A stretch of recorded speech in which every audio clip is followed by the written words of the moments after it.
Council. If you can all line up right here for me. I appreciate you. Standing like right here, facing this way and smiling. Just get a nice thick row.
Recording in progress.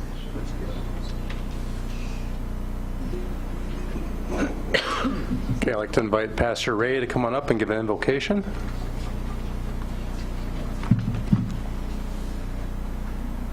Paul wrote these words, "First of all, then, I urge that supplications, prayers, intercessions, and thanksgiving be made for all people, for kings, for mayors, for department heads, for aldermen, for alderwomen, for all those who are in high positions, that we may lead a peaceful and quiet life, godly and dignified in every way. This is good, and it is pleasing in the sight of God our Savior, who desires all people to be saved and to come to the knowledge of the truth." Father God, we do thank you for those who have felt the call to serve this community in many different ways and in many different, with all their talents and gifts that they have. And tonight, Lord, as there are some who are leaving the council and others who are coming on, we thank you for the service of those who are leaving, and we thank you for those who have felt the call to be elected and to come on and serve our community. Father, we are thankful for our community and all that we have to offer to one another. And Father, I just pray that your Spirit would come and give wisdom and understanding, patience to all who have gathered here tonight. Bless this meeting and all that participate. And Father, we would always give you the praise and the glory in Christ's name. Amen. Thank you, Pastor Ray. I'd like to invite the new alders that come up. District 2 first, Jonathan Lampy. If you want to come up, you can bring any family that you'd like with you as well.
Jane Ateki from District 4.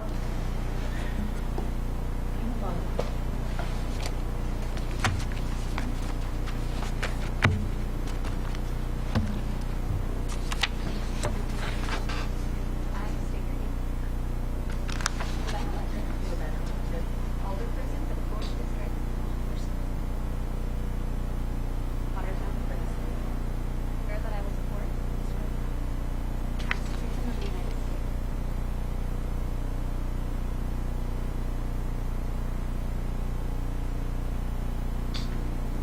Partially. Discharge the duties.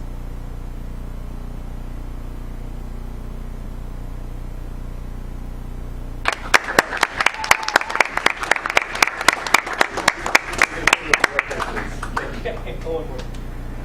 Thank you. Thank you.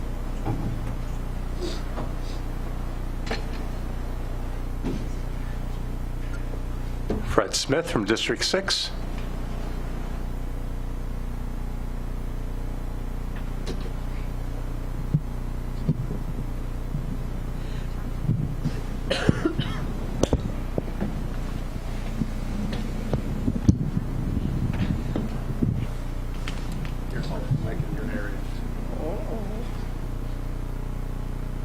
And repeat after me. I state your name. I, Fred Smith, Who've been elected who have been elected alderperson for the 6th district alderperson for the 6th district for the city of Watertown. of the city of Watertown, Swear that I will support swear that I will support the Constitution of the United States the Constitution of the United States and the Constitution of the state of Wisconsin, and the Constitution of the state of Wisconsin, and will faithfully and impartially discharge the duties of this office discharge the duties of this office to the best of my ability. to the best of my ability. So help me God. So help me God.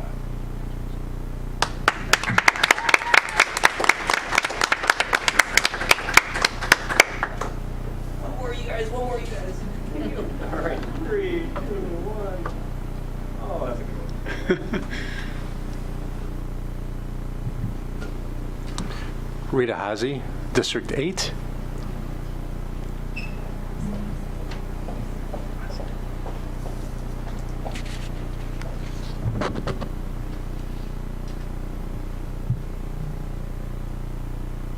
Raise your right hand and repeat after me. I state your name. I, Rita Hoffman, Who have been elected who have been elected alderperson for the 8th district alderperson for the 8th District, of the city of Watertown. City of Watertown, Swear that I will support swear that I will support the Constitution of the state of Wisconsin and the Constitution of the State of Wisconsin, and will faithfully and impartially discharge the duties of this office discharge the duties of this office to the best of my ability. to the best of my ability. So help me God. So help me God.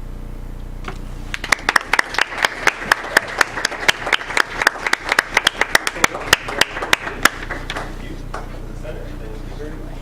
Okay. Yes, 3, 3, 3, 2, 1. One more. 3, 2, 1. Thank you. Thank you.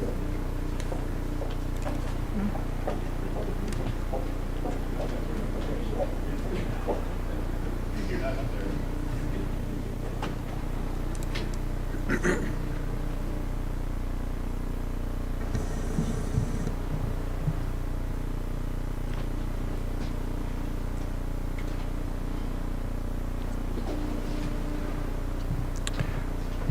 Okay, I'd like to call tonight's Common Council meeting to order on Tuesday, April 21st. It's 7:09 p.m. Megan, you take the roll, please?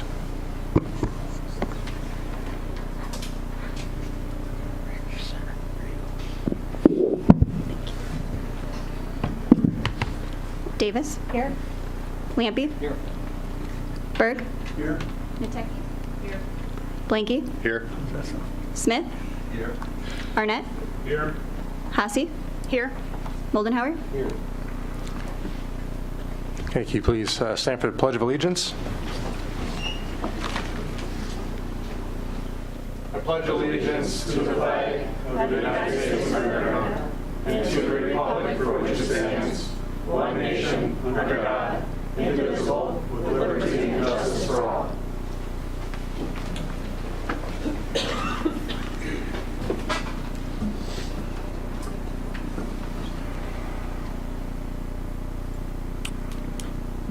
Okay, first on the agenda is the election of Common Council President. I'll look for nominations. Mayor? Yes, sir. I'd like to make a motion for Fred Smith to be our city council president for the next year. Okay, a motion for Fred Smith for council president. Mr. Mayor, I would like to second that. Okay. Thank you, Mr. Mullenhour. Okay, any other nominations?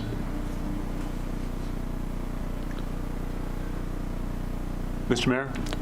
Mr. Seeing Arnett? no other nominations, I'd move that the ballots be closed and unanimous ballot be returned in favor of the sole nominee. Okay.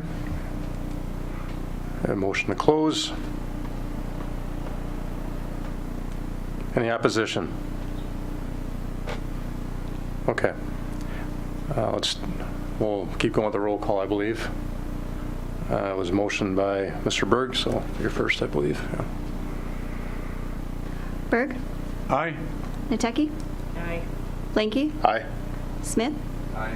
Arnett, Aye. Hasse, Aye. Moldenhauer, Aye. Davis, Aye. Lampy. Aye. Motion carried. Okay, thank you.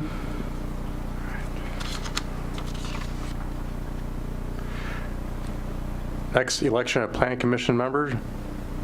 I'll look for any nominations on this position. Mr. Smith.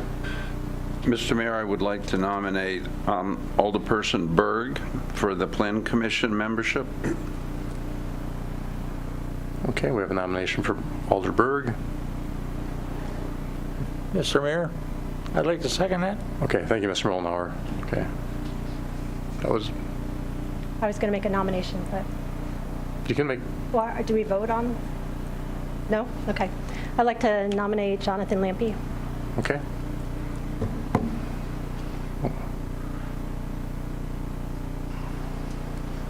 Okay. Any other nominations?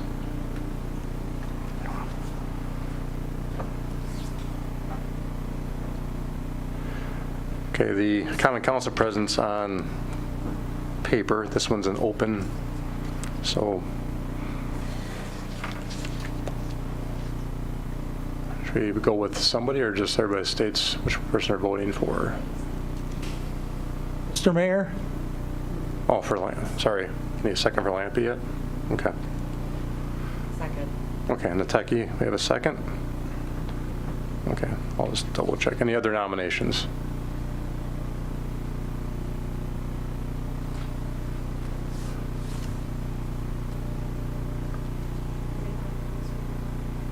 Let's go that way. Okay. So we just have two on?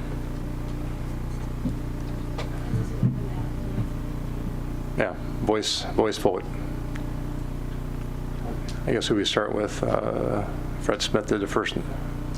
Go with Smith first, I believe. Okay, so you either vote for Berg or Lampy. Berg.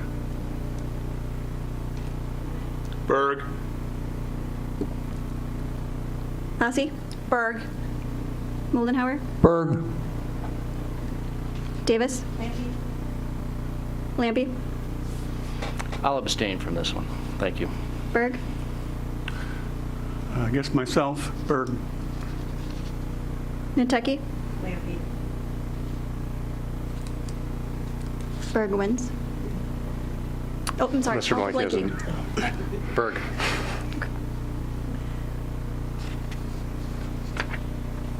Alder Berg. Okay, all right, Mr. Berg will represent Planning Commission this year then.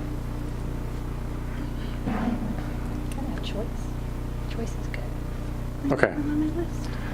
Actually, it's the first time I ever had a vote on that topic, being in this room myself.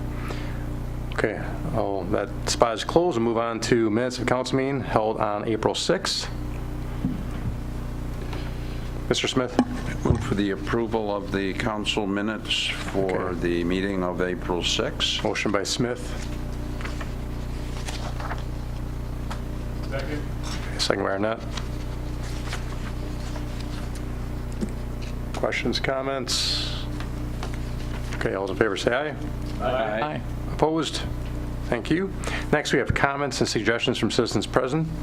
If you could please state your name and address, you have up to 3 minutes. Please step up to the front. You have anybody? Okay. Seeing none, we'll move on. Reports, we have the Plan Commission minutes of February 23rd, Site Plan minutes from March 9th, Plan Commission minutes from March 9th, Licensing Board minutes from March 11th, Parks Recreation Portion minutes from March 16th, Plan Commission minutes from March 23rd, Finance Committee minutes from March 23rd, Tourism minutes from April 9th, Ethics Board minutes from April 10th, Public Works minutes from April 14th. Glad there wasn't another sheet of it, but okay. Okay, moves on. Mr. Blanky, go ahead. I just have one question on the licensing board minutes because we will be voting on that item later on in the meeting. Okay. It's for the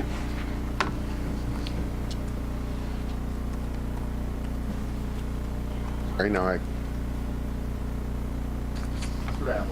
location.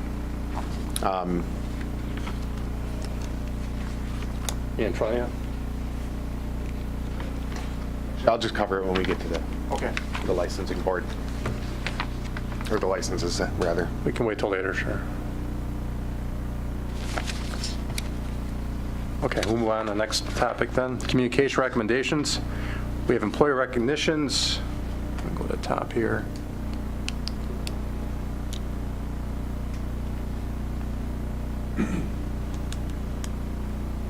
So I'd like to thank Vince Riedel from the Street and Solid Waste Division for 25 years of service, and also from the Street and Solid Waste Division, Keith Ryan, that's been working here for 10 years.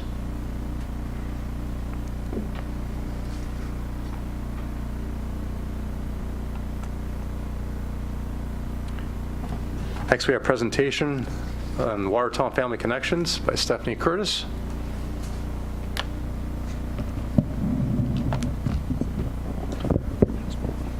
Good evening. Can you hear me okay? Good evening, City Council, Mr. Mayor, and community members.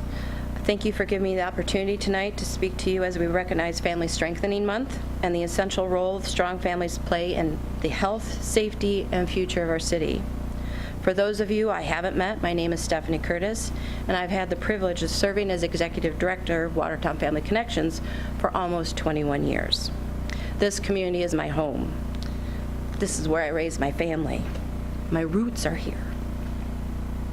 And the families of Watertown have shaped my life just as much as the work we have to do to support theirs. And tonight I want to share 3 things with you: where we began, why family strengthening matters, and how we can build on the next 30 years together. Before we talk about our programs or data, I want you to imagine something. Imagine a young mother walking through our doors for the first time. She's tired, she's unsure, she's carrying more than a diaper bag.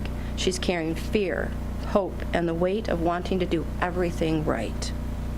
Now imagine her child 30 years later, a nurse, a teacher, a tradesperson, a parent themselves.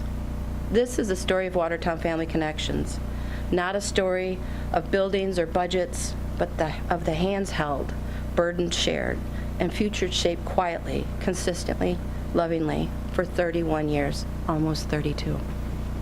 We began in 1993 in the basement of a church, a couple of staff members, a handful of programs, and fewer than 50 families a year.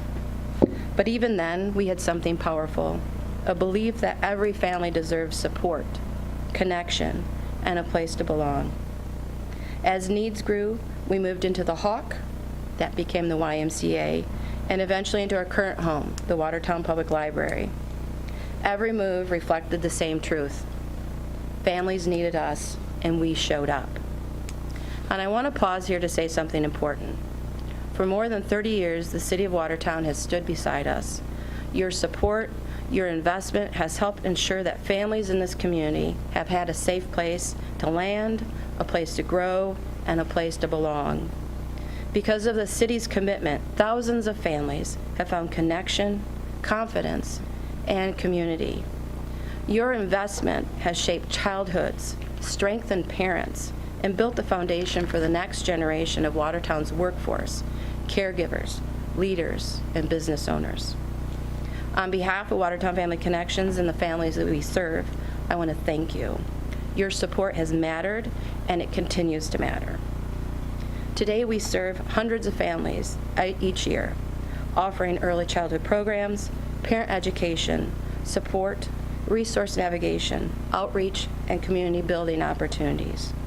And something we are deeply proud of, Watertown Family Connections is an accredited family resource center of quality, a recognition of excellence, best practices, and our commitment to equity and family well-being. And we are also the only family resource center in the United States located in a public library. This partnership is so unique and so effective that in June of this year, a family resource center from New York will be traveling to Watertown to tour our space and learn firsthand how we collaborate with our community partners and the library, the families we serve. So we're very excited about that. And why family strengthening matters. Here's the simple truth from our work. Connection is not a luxury, it's a lifeline. 85% of families who come to us say they feel less isolated. 90% say they feel more confident as parents. 100% would recommend us to others. And research shows something startling. Chronic social isolation has the same health impact as smoking 15 cigarettes a day. When families feel alone, unsupported, or overwhelmed, it affects their health, their stress levels, their parenting, their children, their future. But when families feel connected, supported, and seen, everything changes. We follow the nationally recognized protective factors framework, which strengthens families through parental resilience, social connections, parenting knowledge, concrete supports, social and emotional competence of children. These aren't just concepts, they are prevention, they are stability, and they are hope. They are the difference between a family breaking or bending. Now I want to share something personal. In the last few months, I've been walking alongside my parents as they age. I've held my mother's hand as she shared stories she's carried for 70 years, stories of shame, fear, and resilience. In the moment when she shared those things with me, I realized something profound. We never outgrow our need for connection, safety, and someone to hold space for us. And that is exactly what Watertown Family Connections does. We hold space. We listen. We walk with families through tender, complicated, beautiful parts of their lives. This work is not just professional for me, it's personal, it's generational, and it's sacred. We know that when families feel supported, children learn better, parents feel confident, workplaces benefit, schools thrive, and our communities grow stronger. This is not theory. This is the ripple effect we see every day through our work.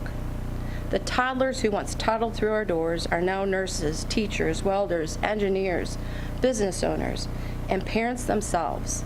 They are the heartbeat of this community. That is the generational change we see.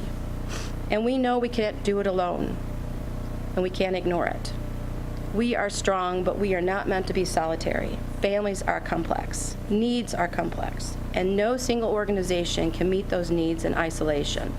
That is why partnerships matter. Our collaborations with schools, nonprofits, county agencies, healthcare providers, faith communities, and local businesses, government. These relationships are the backbone of our impact because when we work together, when we share our resources, when we communicate, when we show up for families as a united community, everything changes. I often say this, if you're at meetings, you've heard me say it. If we all put our oars in the water and row in the same direction, we can move the entire community forward. Watertown Connections is committed to rowing consistently, compassionately, with purpose. But we need others in the boat with us. We need partners. We need advocates. We need champions for early childhood and family well-being. Imagine a Watertown where every family feels supported and every parent feels confident. Every child feels seen, safe, surrounded by the people who believe in them.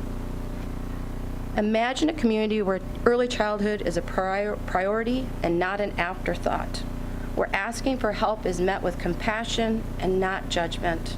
This is the future we are building, a future rooted in connection, grounded in equity, and strengthened by partnership. And this is where you, our City Council, come in. You can partner with us. You can advocate for families. You can support early childhood initiatives. You can champion sustainable funding. You can help ensure that no family in Watertown has to navigate life alone.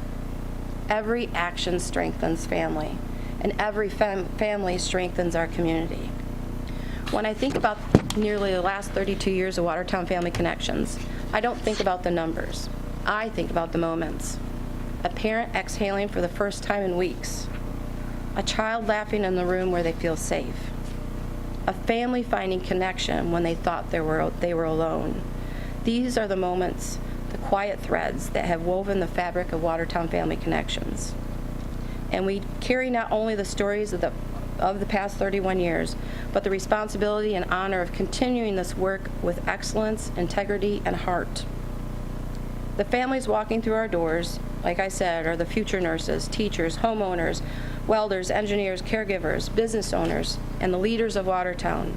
They are our future, and they deserve everything we can give.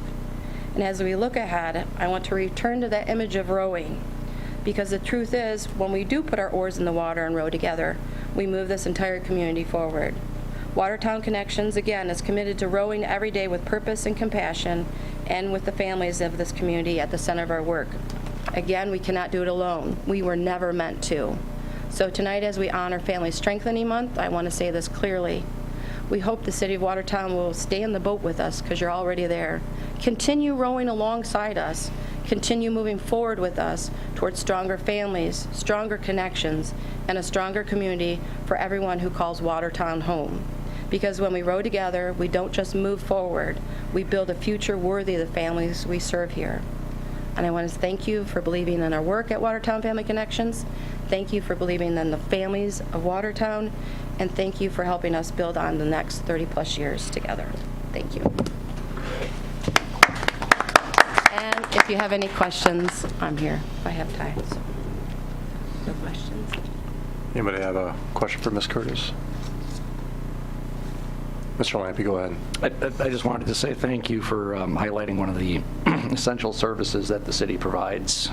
There's a lot of things that I know go into providing that service at that location. There's access to that facility. There's the ability to have the right personnel there at the right time, and we appreciate being all over the community and providing those services.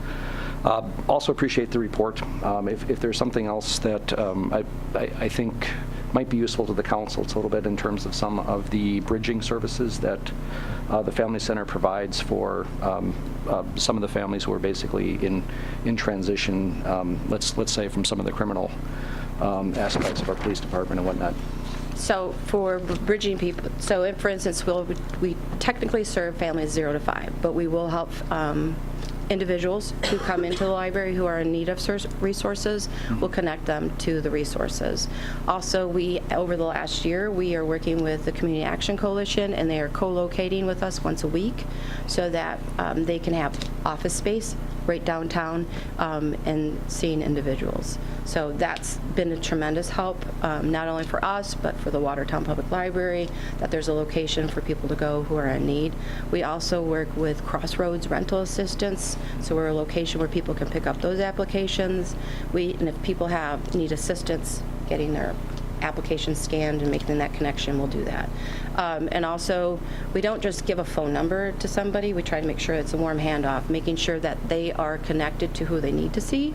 And we have worked really hard on working on our relationships with other organizations, so we have that connection, a person that they can connect to, so we can bridge that. Yeah, and make it seamless and less traumatic for people too. That's the other part of it. Any other questions? Okay. Thank you again. I appreciate it. Thank you.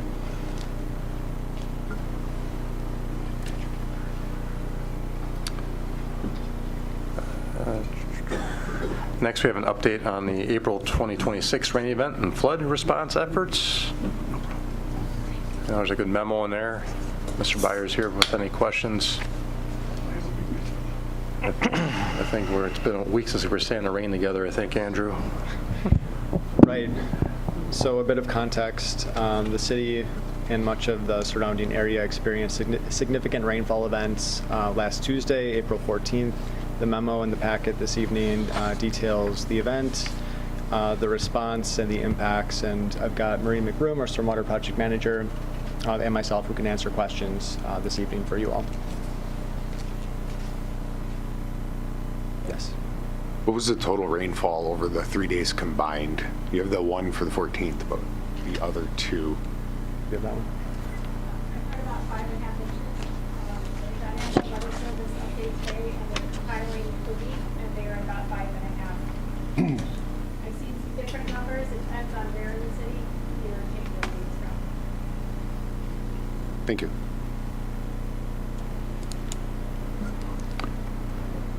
Okay. Thank you, Mr. Byer. All right, thank you. Okay. Next, under new business, we have council committee assignments. But I'm sorry, and this is almost more of an order question. Where would you like to take requests, essentially, for things we would potentially want to see on the agenda in the future? We haven't done this in a long time. Items on the agenda?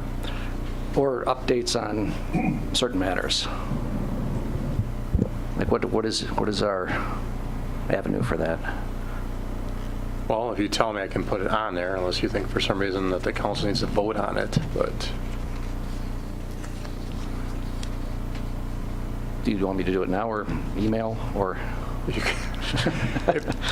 Without knowing what it is, yeah, what would you like to see on there? It should be on email, email. Let's do because email. it's not properly noticed on this agenda. So you see on, it's a common practice, you see new business, or for the good of the order, league officials have said for open meetings requirements and the notice requirements, they don't suggest that practice. I don't suggest that practice for the same reason. So if you have something you want added to the agenda, just reach out to the mayor via email. All right, thank you very much. Okay.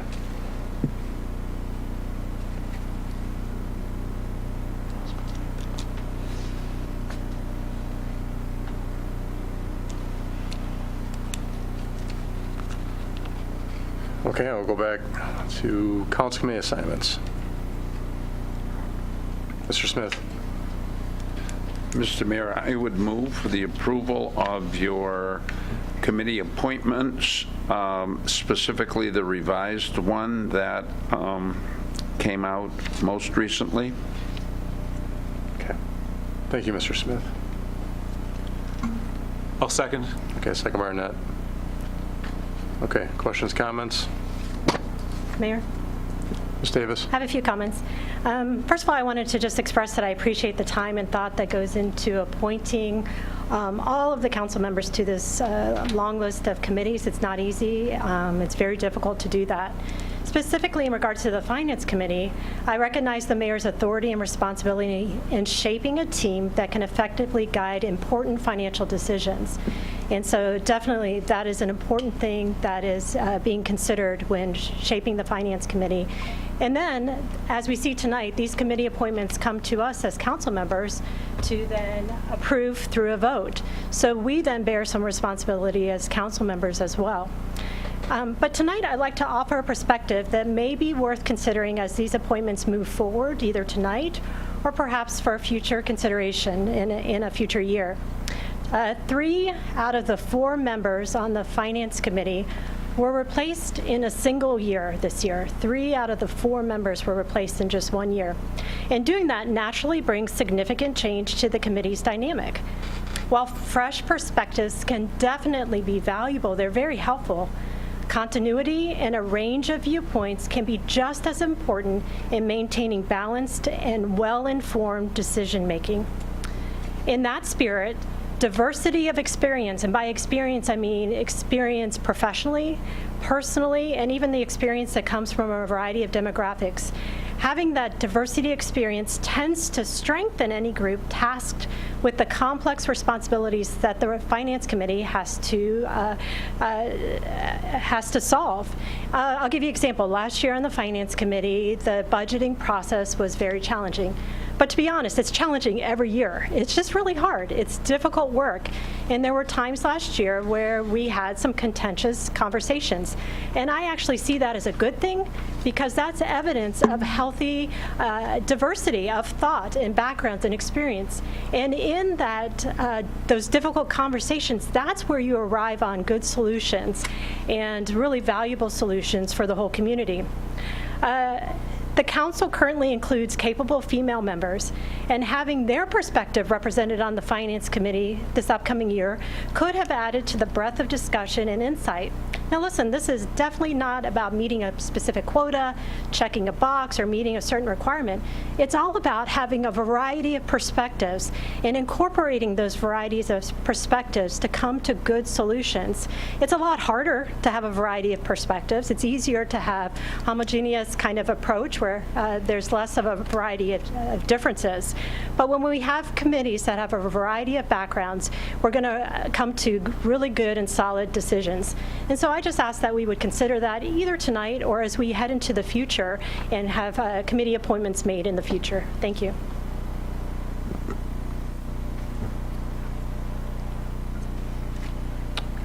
Mr. Berg, go ahead. Yep, I appreciate Alderperson Davis on the comments she made, and I, to some degree, obviously agree with the overall point she's making. I felt as a Finance Committee we had accomplished a lot, and I thought we were working well as a group. On the other hand, I know the mayor has complete discretion and authority to make changes that he feels are needed. I would prefer to have stayed on finance. I'm obviously not on, but I know that he had his reasons for it. So I do appreciate, though, again, the point made, and I do feel that committees, when they are together for a period of time, they do actually gel and they do actually perform and they get better over a period of time, as long as there's a core of people that can help move it forward. It will be challenging for the new committee with having 3 new members, but I know each of them and I know their abilities, so I'm obviously optimistic they can take on that new challenge. Mr. Mayor? Go ahead, Mr. Arnott. Just briefly, I have every confidence that the mayor took the perspective of balance and diversity into account when presenting the overall slate of assignments. As noted, it's not an easy thing, particularly when some roles maybe everybody wants. I've been in that position on school board president. I know what you've gone through, so I appreciate that. I would just add that in my experience, it has been very useful to have turnover within committees and to have members of a body move between committees so that they get a well-rounded perspective on the operation of the organization rather than necessarily staying in one spot for a long period of time. And so I think, again, turnover to some extent can be a very useful thing, and getting people into a variety of roles over their tenure on council will result in a stronger council.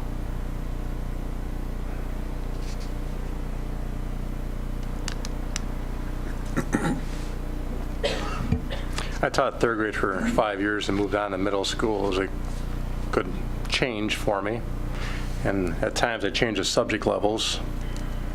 I believe in this council I taught, with the 9 of you, 4 of you, I taught your kids.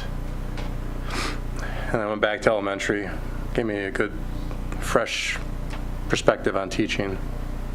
When I was on council, I was on the library board, and a new mayor came in and moved me somewhere else. I guess no matter what boards I was on before, I figured that I would serve the city in whatever way I was asked to do.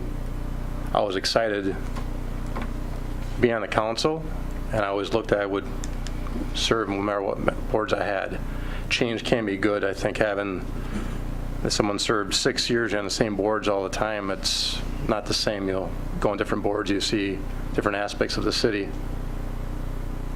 When I have many people that want certain boards, there's only 4 spots for it. You can't give it all to everybody. So it's weighed in between all the smaller ones and the 3 main standing committees. So I lost sleep over it at times because I was able to last year give everybody either their first or second choice in a standing committee, and I was able to do that this year again. It's not easy. We had, when Mr. Bartz and Mr. Wetzel were on council, I did the numbers, and I believe 95 years of council experience. And count my year as being mayor and Mr. Smith's 9, that gave us 105 years of experience in this room. That's not counting school board. And I enjoy perspectives, talking to Mr. Berg a lot, what he saw in school board, going through a referendum for that high school. Like, you guys all have strong qualities. And every board's really important. Transit became very important this last budget. They're all important. So I hope you take that role as if the citizens chose you to represent them. And I'm helping find the path, what's best for the city. Can't put everybody on every board if they wanted to. Wish I had more spots, I guess. So I enjoyed the 9 people on this past council. I'm looking forward to having 2 new people, brand new, with different perspectives. It's not easy. Ms. Davis, and your thoughts on different backgrounds, what their experiences are. So it's tough, but it's good to have different perspectives. So changing every once in a while can be a good thing too. I did a few times teaching. Thanks for the comments. Does anybody else have a comment on the assignments? Sorry, Mr. Smith, go ahead. First of all, I tremendously respect each member of this council, and I have had the opportunity to be on many councils. In my opinion, the currently seated city council is probably the best council I have had an opportunity to be involved with. I also believe that we have an extraordinary opportunity to move forward with the decision that the mayor's made in terms of making appointments to specific committees. We have not only the 3 standing committees, each of which is tremendously important, but 13 additional boards or commissions. And the mayor's perspective is one where each and every one of these committees, being important, being part of the broader contributing part of our city government, also need to be balanced and in a position to work together effectively. And I thank you, Mr. Mayor, for the extraordinary effort you put in to these committee appointments. I did it for 9 years, and I can tell you it is never easy. There are invariably many individuals who would like to be on a particular board or commission, one of the standing committees in this particular instance. But we have determined that the way that our committees will be staffed is through the executive appointment and the approval process by the council of the individual appointments by the mayor. I think that our mayor has done an extremely good job. Every one of us, if we'd been making these appointments, probably would have done things differently. But the reason why the mayor is tasked with this responsibility is he has the comprehensive view of every single aspect of our city government. He needs every single portion to function effectively, cooperatively, and by making the appointments that he has, he is expressing the view that this is the best way forward for our city. I thank you for the extraordinary effort you have put in, the deference that you have given the requests by individual members of the council for service on the different committees, and I am convinced that we will have an excellent year as we move forward. I had the honor of being on the Finance Committee last year, and those individuals who served last year and aren't on the Finance Committee this year are tremendously talented council members, and they are going to provide excellent service in the areas where they are appointed and serving. I would have loved to have served with all of them. I look forward to serving with each of the current members, but not just that one committee. I'm looking forward to serving in every capacity that the mayor has appointed me. My commitment is to do the best I can in each committee, and I'm sure every single council member here is going to provide outstanding service in each of these appointed areas, and we have an extremely bright future, and the next year is going to be a key part of that.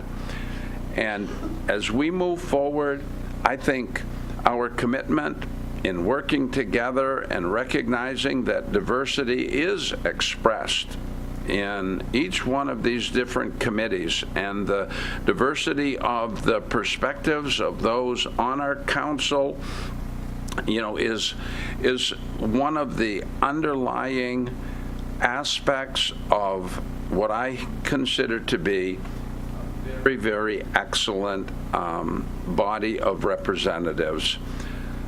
So I am thankful for the voters that have placed each person on this council. I'm extremely thankful for the contribution each makes. And I would say, if ever there is a committee action that is not representative of the consensus by the broader council, that's why virtually every important committee act is brought to the full council so it can be modified and improved even at that level. So we have a very bright future ahead, and one of the aspects of its brightness is the leadership that we have from our mayor, and I believe that is represented well here in his appointments. Thank you, Mr. Smith. Okay. Nothing else. Do a roll call in. Smith? Aye. Arnett? Aye. Hasse? Aye. Moldenhauer? Aye. Davis? No. Lampy? Aye. Berg? Aye. Hiteki? Aye. Blanky? Aye. Motion carried. Okay, thank you. Next, B, review and take action committee appointments. I believe there's 3 of them there. I'll move for their adoption, Mr. Mayor. Okay, motion by Berg, Second. second by Blanky. Okay. Oh, sorry. Mr. Berg, go ahead. Yeah, I did see in the minutes that were provided that at the last ethics meeting, there was 2 members there, and I see tonight there's a 3rd person that maybe wasn't at that particular meeting. So this individual that we're asked to appoint tonight, Ryan Lessner, an alternate. So how does that person get used as a board member? What's the role that they play? As an alternate, they aren't there each meeting? No, they come to every meeting, particularly when we have an anticipated absence. They'll only vote, though, when either there's a conflict or somebody's not there. Okay, so 3 is the normal membership of that committee? Yep, 3 plus the alternate. Okay. I had Steve Zagonska employed on there, and the alternate was going to be on there, but the person I asked happened to be elected official on the county board, and actually one of the things with ethics is that they can't be an elected official, so I had to wait a month later to get that person on. Oh, yeah. So that would have been that last month, but I didn't realize that they couldn't be elected official. I see. Okay.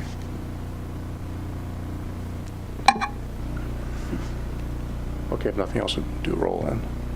Berg, Aye. Nateki, Aye. Blanky, Aye. Smith, Aye? Arnett, Aye. Hassey, Aye. Moldenhauer, Aye. Davis, Lampy. Motion carried. Okay, next under C, council vote for planning commission and council president. The mayor goofed up and put that on there. If there's no objection, we'll move on to 13. Okay, seeing none. Okay, miscellaneous business. We have the payroll summary from March 18th through March 31st. Paid invoices report March 2026. Cash and investments March 31st, 2026. Any question?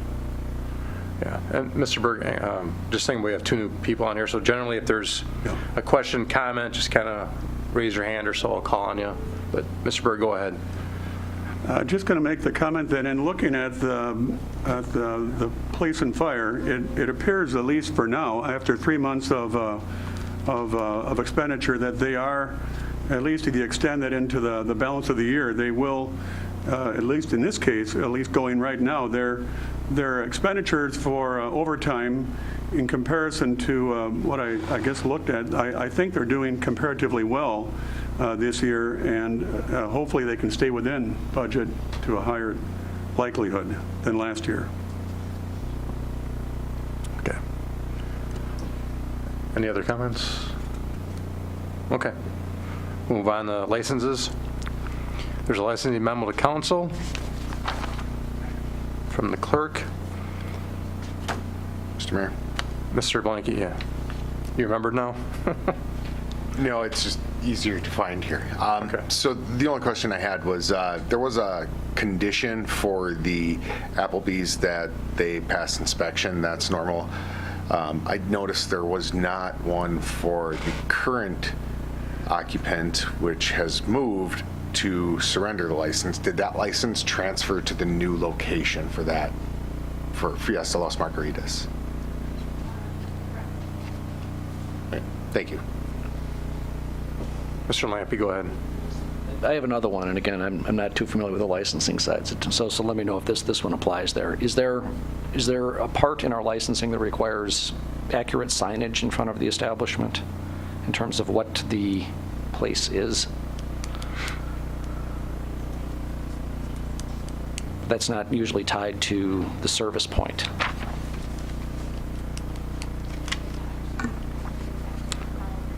There's zoning code. Okay. This is where I'm unclear. You know, sometimes we attach some conditions regarding the type of facility or the other piece to the application, and I don't know where that line is. The sign would be a zoning. Okay. And the size of it too, I believe. Yeah. So I can reach out to Brian and get you an answer. Could you? Thank you. Okay. All right, I'll go to B, review and take action applications for temporary Class B licenses from Watertown Cardinals Baseball Organization Incorporated for home game versus Hellenville Rebels on May 3rd, 2026, 10 a.m. till 5 p.m. Home game versus Milton Crescents on May 9th, 2026 from 10 till 5. Home game versus Neosha Rockets on May 17th, 2026 from 10 to 5. Home game versus Rubicon Red Sox, May 31st, 2026, 10 to 5. And a home game versus Klamath Canners, June 12th, 2026, from 4 to 11 p.m. Located at Washington Park at 635 South 12th Street. Move approval. Okay, motion by Blanky. I'll second it. Okay, second by Berg. Okay, questions, comments on that I one? have a question, or just confirming my understanding. It's my understanding that Watertown Cardinals Baseball Organization is not a youth sports organization. Is that correct? Correct. Okay, thank you.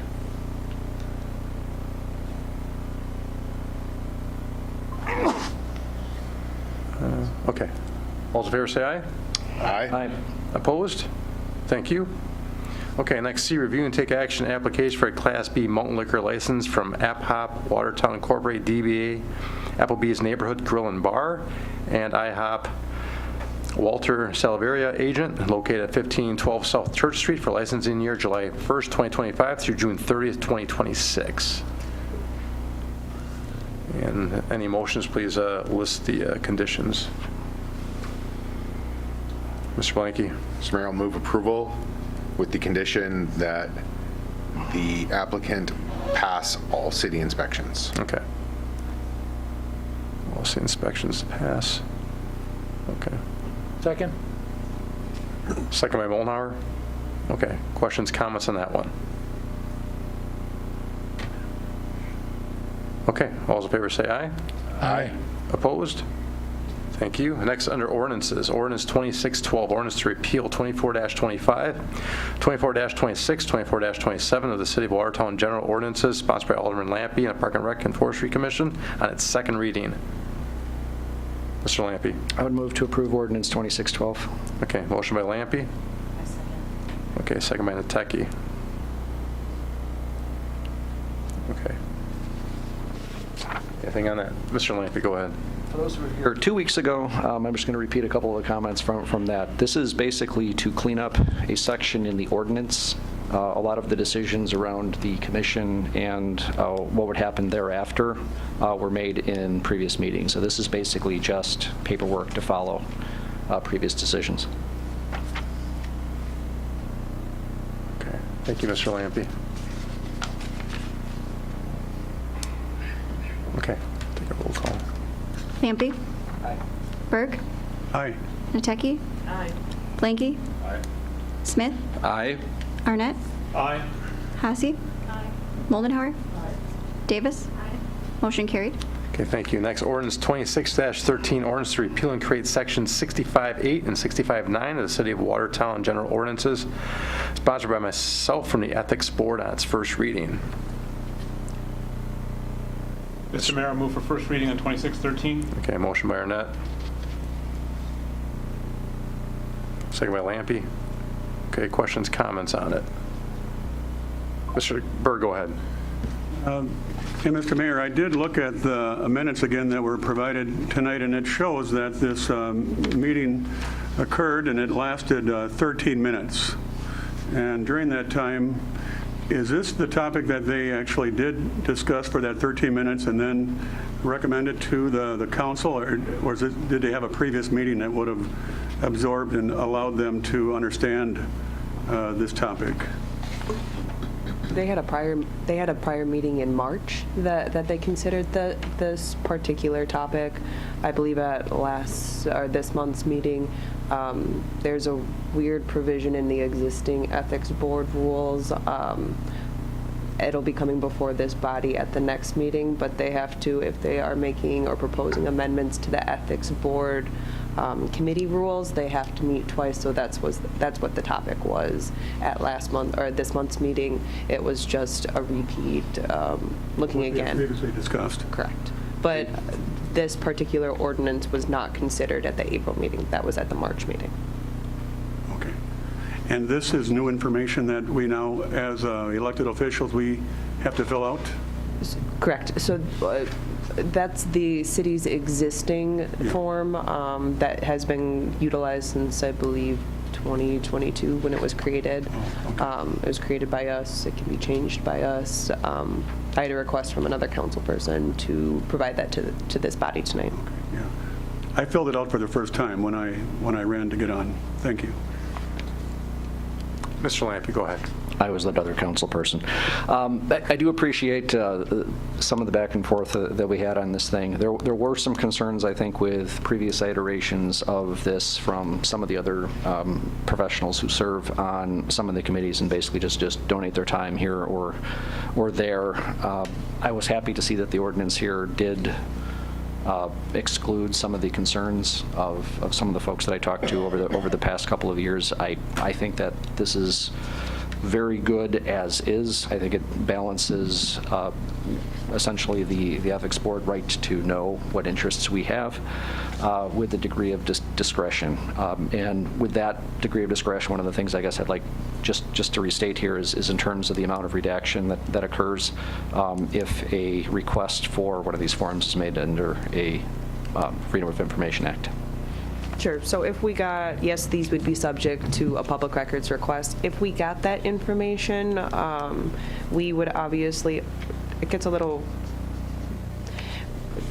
normally we redact personal information. So this is things like addresses, phones, email addresses. For council members, that's a little unique, just as most of your constituents already know where you live. I believe that's all public knowledge as well. But obviously, information regarding minor children, that all gets redacted as well. Thank you. Mr. Smith, go ahead. I'm sorry, you might have been looking at someone else. No, I was going to say something, but you go ahead first. Oh, okay. Yeah. Just looking at this and anticipating future appointments to standing committees, specifically Finance and Public Works. There's a requirement that is to precede the appointment or the submission of the names to serve on two of our three standing committees, Public Works and Finance, 10 days before their names are submitted to the council. How is that going to work following a council election? That's going to put a pretty substantial time constraint upon the mayor's appointive timeline because he's only going to know who was elected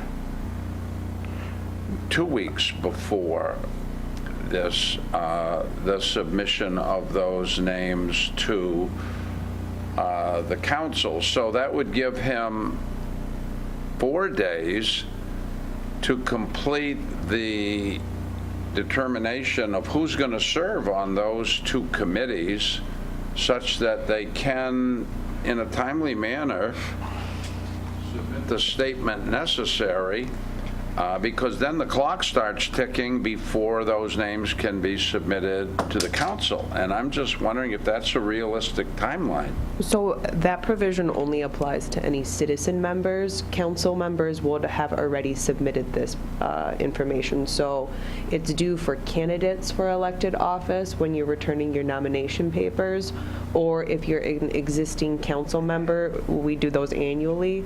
And I believe there's a requirement in the proposed ordinance that says we do it annually. So we typically do that December, January. When do we usually do those right now? When they're elected. Then it would be in April. So that particular provision only applies to the citizen members. If that is the case, how does it even apply? There are no finance committee members that are appointed from the general populace. They are all members of the city council. So the provision, if in fact it doesn't apply to city council members, seems to me to be unnecessary here.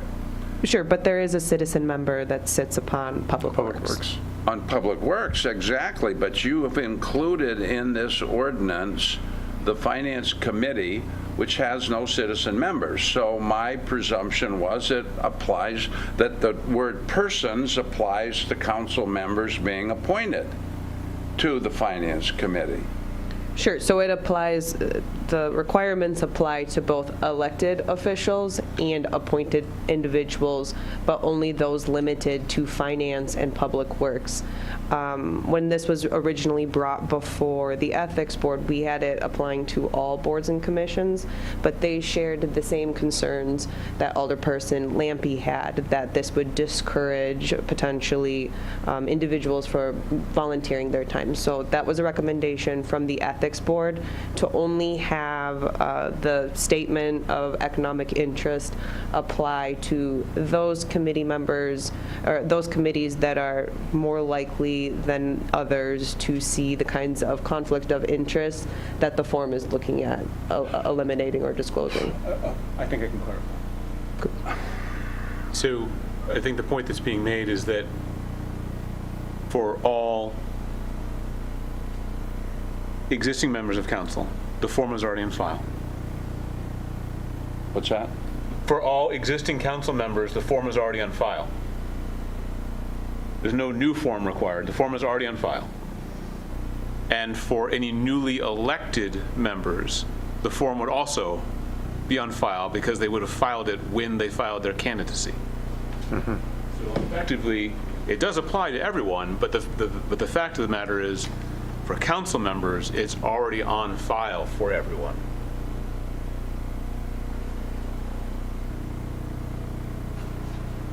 So it not only will it be on file at least 10 days before, it'll be 30, 60, or more days before that happened. It would have already been done.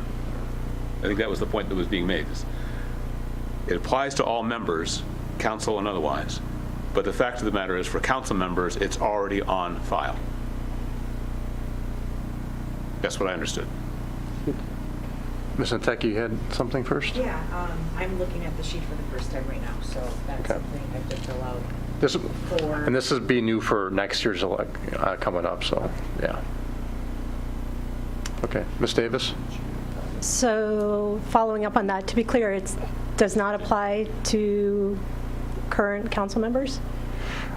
I meant the newly, if we have new alders next year, that they would have filled that out, and they turn their papers in December. So it would be for this group as well, yes. As a follow-up, a specific question about the form. Is this the appropriate time to ask that question? So letter C on page 2 says, list the names of all employers or clients who have paid in excess of $5,000 in the last year to you and your spouse. My question there is, some professions have a client confidentiality requirement, which would make disclosing that illegal.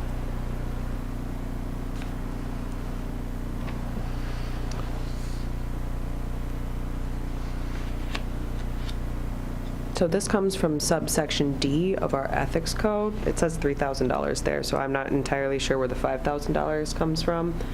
But it states that no public official or employee and no business in which a city official or public employee holds a 10% or greater investment may enter into a contract with the city of Watertown involving a payment or payments of more than $3,000 within a 12-month period, unless you first make a written disclosure of the nature and extent to the board. I think that's letter B on the form.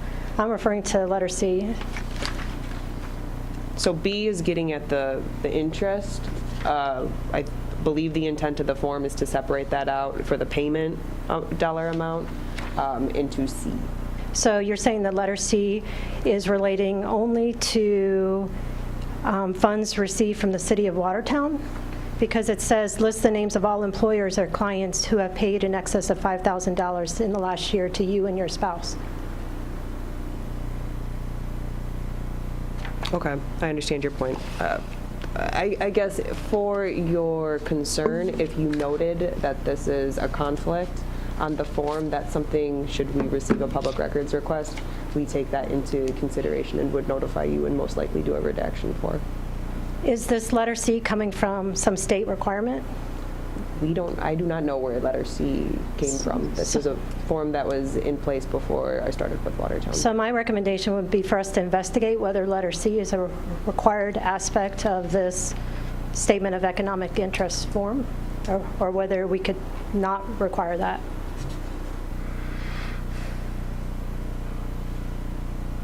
Is there a motion in there?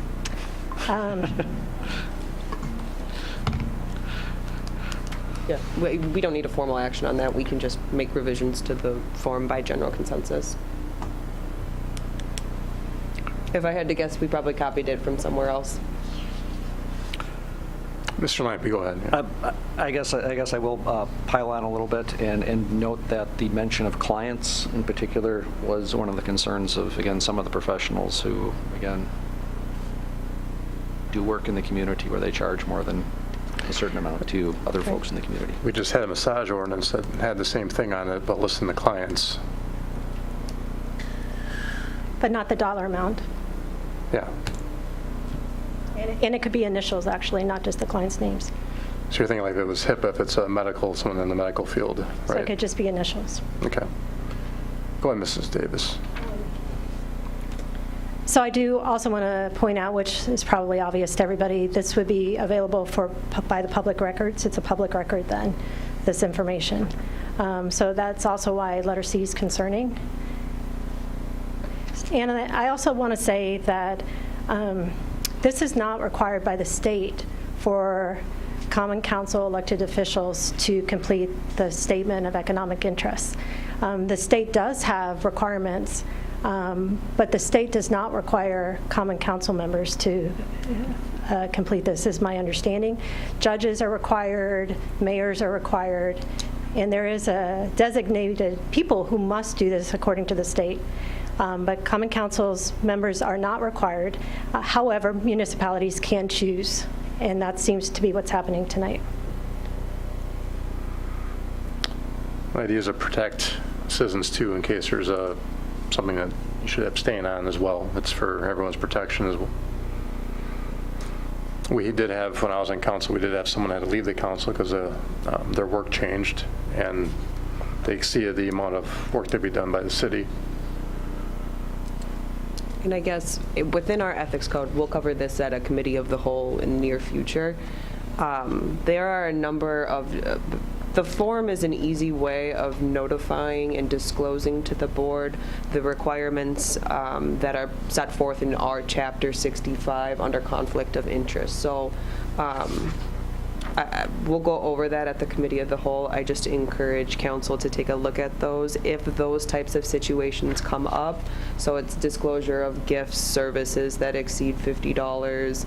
If you have other employment that is going to conflict with your service as a council member, if you have the 10% interest of payment or payments of $3,000, you are required under our ethics code to disclose any potential conflicts to the board.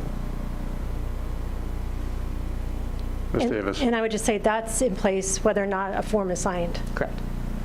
That is correct. So we're planning on crossing out C or looking at it? Is that what we're going to do? I think it's B's. Let's see.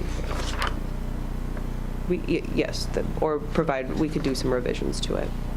Okay. The subsection that it's trying to get at is our conflict of interest sub C that talks about you can't accept private employment or render services for private interests that could conflict with your service on the city. And I think the $5,000 is probably just an arbitrary number that somebody somewhere picked. Okay. So we'll make some changes to it then. Second reading. Right? Yeah, yeah, okay. It's minor change. Mr. Blanky, go ahead. So I guess I have a different concern than most with this form, and that's basically this becomes a public record that's available to anyone upon request.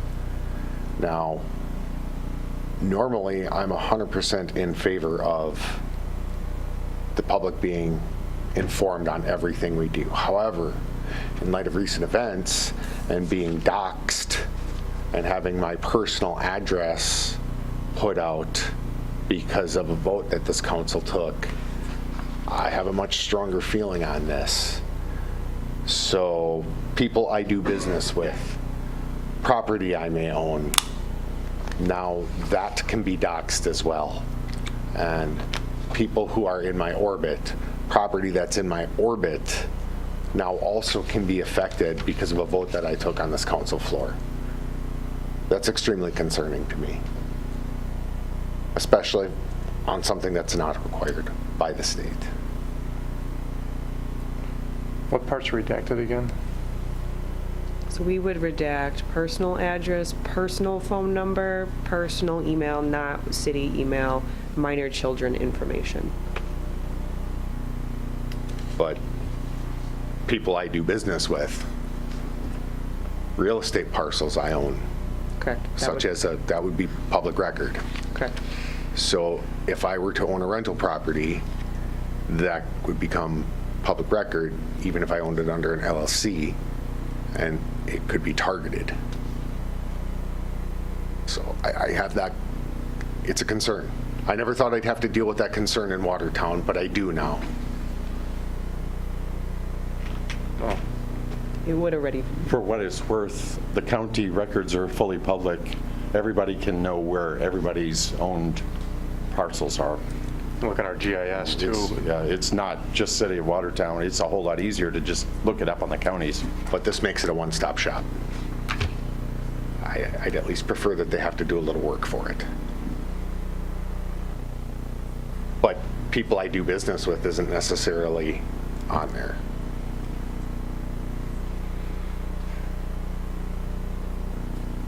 I have a follow-up question, if I may. Mr. Stevens or Megan, we've had a conversation, Megan and I have, and you referred to an audit. Can you tell me why an audit plays into this, or what the expectation of the auditors is, or who is requiring this of you all? Yes, it is part of our financial controls on an annual basis. Our Baker Tilly auditors are asked of us to provide numbers of checkoff boxes, if you will, to make sure that we have financial controls in place. And so these are forms that may or may not be requested of the auditors on an annual basis to look at. It is on a sheet of instruction that I have to provide on an annual basis to the auditors to check off that, yes, we are doing it. And then, sorry, I have another follow-up. When they are asking, yes, we are doing that, they're asking if we are doing more than the state requires? Or are they asking, are you fulfilling the state requirements for this statement of economic interest form? No, it's not a state requirement that they're asking us. It's that our own ethics rules state that we're doing it, and they're confirming that we are doing it. They don't currently say that. That's what we're doing tonight, is putting them into the ethics rules. Yeah, somewhere, back in '22, there must have been something that prompted us to have to do it. I mean, that's in my first audit here. That's when they first started asking those questions.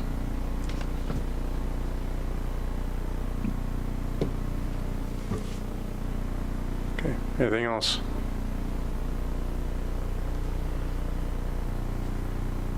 Okay, Megan. Arnett? Aye. Hassey? Aye. Moldenhauer? Aye. Davis? No. Lampy? Aye.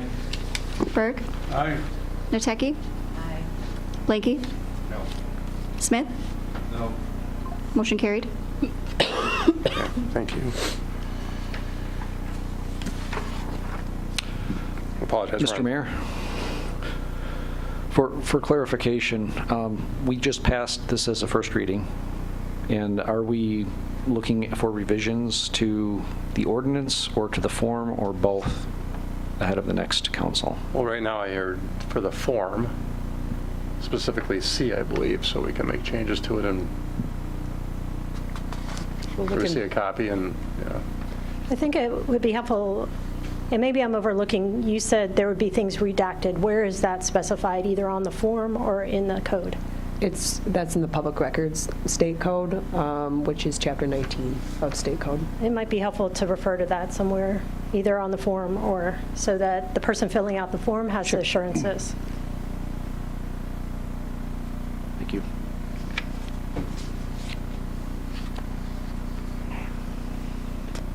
C, I believe, right? Ordinance 2614, ordinance to amend sections 114.3 and 114-7 of the City of Watertown General Ordinances, sponsored by myself on its first reading.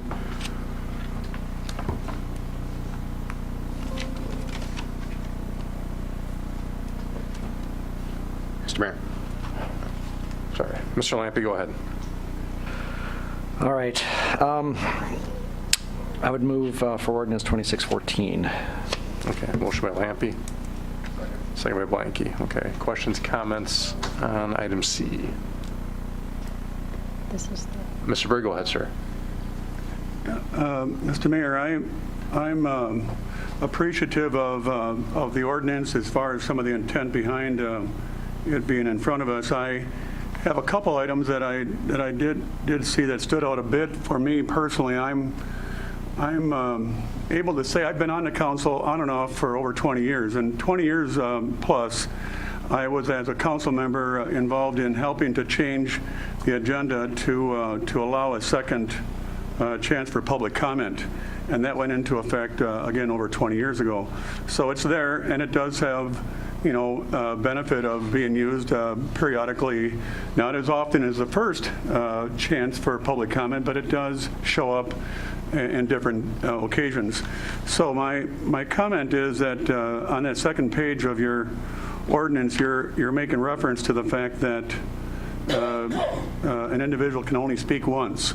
And I know of examples where an individual will make a point, they'll stay at the meeting for their own reasons and attend the full meeting, and then because of the action taken, they may, in those occasions, either compliment or restate a point that they feel is still has merit. And again, it's infrequently used, but it does have benefit. Anything that allows and encourages the public to come forward and to have a chance to have input to help us in our decision should always be on the side of allowing that. And I think I understand maybe the point where in the first portion of the council meeting, if an individual makes a point and other people end up commenting and you're still under the first portion of that agenda on public comment and they come back for a second intent to comment, that would probably be an abuse or a misuse of our intentions here. But you're saying it looks like one time per meeting, and it would take away that example I gave earlier of people that have in the past, including myself. I went to meetings, over the last several years when I was off the council for 6 years, and I did attend, and I did then come back later, and I restated a point that was still valid, I felt, and I wanted the council to know it had to do with our fund balance and the concerns that I had with that topic, and it was allowed in that example. So I think we should be on the side of curtailing abuse, maybe on the example that I gave, where they could maybe try to speak twice in that first portion, but still allow individuals that want to comment for different reasons that they feel are of importance. So the other thing I just want to point on is in that 3 minutes. I know that is a topic that has been discussed for more than a few years. And I know that under a previous council, there was fairly good discussion on whether we should have 3 or make it more or less or do something with.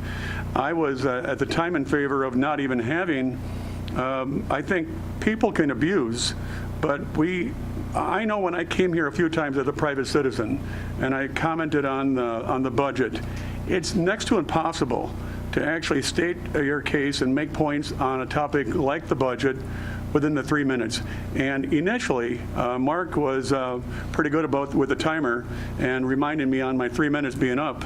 I don't know if they're as sharp on enforcing the 3 anymore, so maybe it's less of an issue than it was a few years back. But I'm just always on the side of encouraging people. If we have to stick around for an extra 5 minutes because of that, I just think it's time well spent. And I'm concerned about those 2 items. Well, let other discussion occur. I would just as soon take out or modify somehow the wording of that language there. Davis. I'm going to address these in order, starting with letter G, where it discusses the mayor is authorized without approval of the Common Council to execute applications to state and federal agencies. If you look at the policy manual, currently grants that do not have a matching requirement or restrictive covenants can be submitted after being reviewed by the finance director and treasurer prior to the application being submitted. However, grants requiring city matching funds are to be requested from the Finance Committee prior to the submission of the grant application. And then the Finance Committee shall approve all grant awards prior to the final acceptance of the grant. So I'm a little confused about the letter G here because, first of all, currently, according to the policy manual, grants do not go to the Common Council, number one. Number two, the mayor is already authorized to submit grants that do not tie or require a matching fund. And then number three, grants that do require matching funds are approved by the Finance Committee, not the council. So I wonder what the impetus was for this, or are we changing things entirely, or is there? Ordinance has more teeth to it, I guess, and give us a chance to, we put in 30 days in there if something's wrong. We had an airport grant that timing-wise we were able to put in front of Finance Committee, but in case time-wise doesn't allow for it to be approved, we don't lose a chance of having money come our way. I definitely understand there's a goal for efficiency, and I understand that. However, government is by design not always efficient, and that's a good thing. And in this case, it doesn't have more teeth in it. It actually gives the mayor more authority to do grant approvals than is now the case. If you think about it, a grant application is a decision to potentially designate staff resources, money, time. It's a prioritization of direction for departments. And that's why I think it's important to continue, as it's already in the policy manual, for grant applications requiring matching funds to come to the Finance Committee for approval, because it's a decision to say, yeah, let's go for this. This is the direction we want to go. I think we want to be really careful about that because it's putting a policy or a direction in place, goals, departmental goals in place without any approval or approval from Finance Committee. So I'm not in favor of letter G.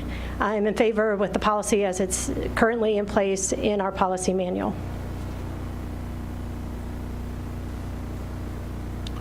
Mr. Lampe, go ahead. Thank you, Mayor.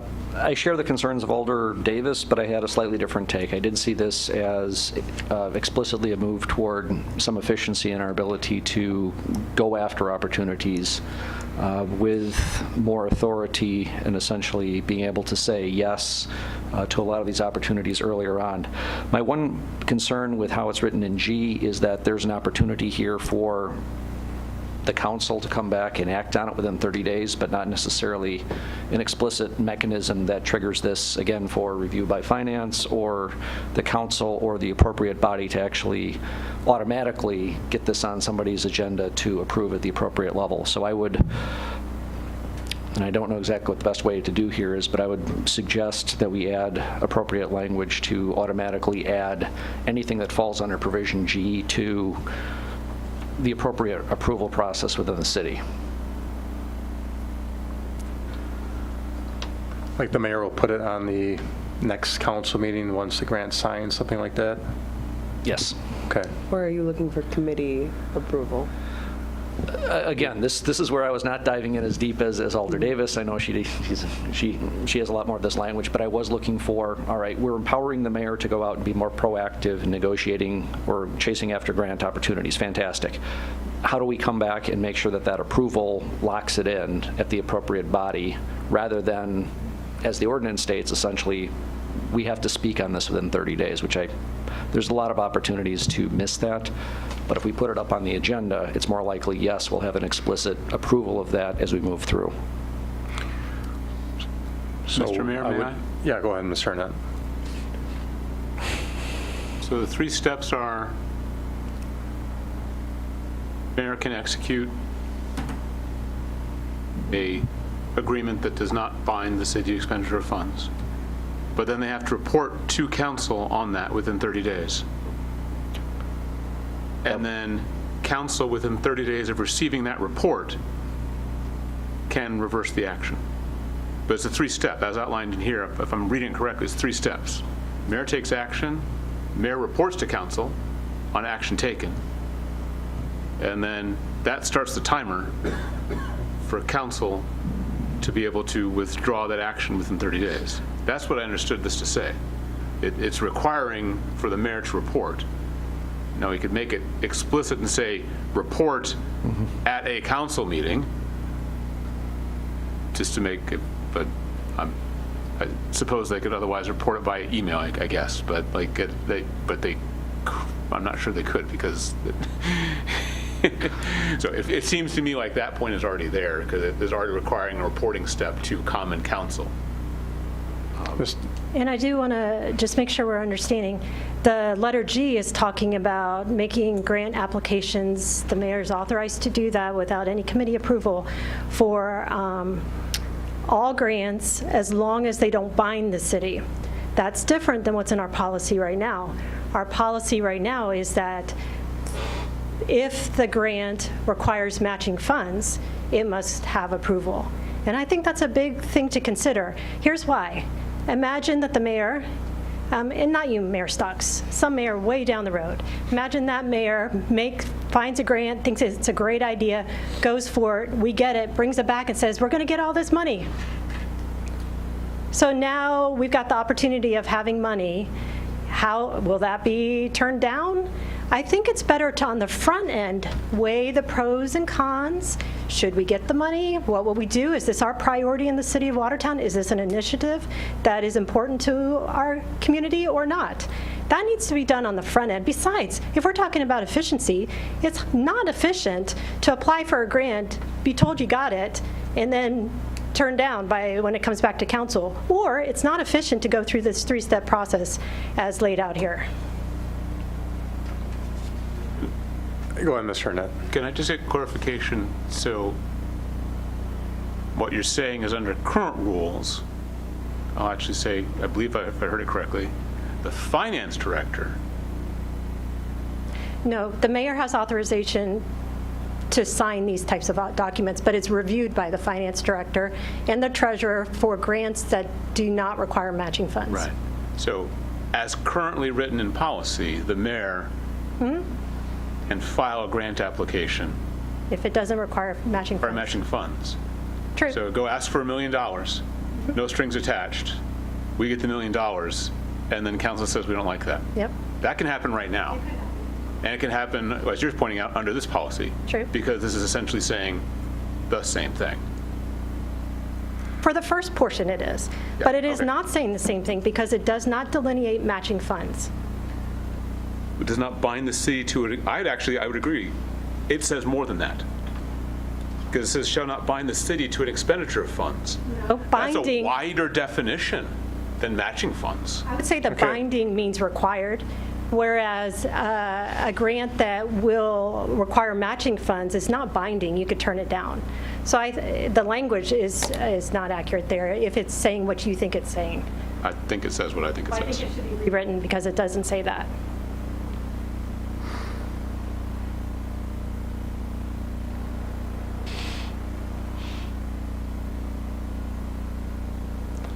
Mr. Lampe, go ahead. I'm sorry if I'm repeating myself, but I think the conversation does show that there's room to be more explicit as to what it does or does not. And again, I am in favor generally of providing more latitude. If that requires more explicit language to make sure that we understand what that latitude is, fantastic. I just don't know how to ask for it.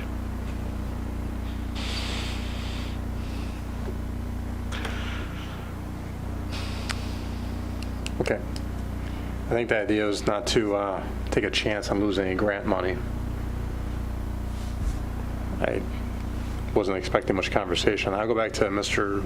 Bird's thought. We had changed the council meeting to be only speaking once quite a while ago. And even recently, we had someone that spoke at the beginning and then kind of asked to speak at the end, and I allowed that person to do that. So that's kind of discretion of the chair.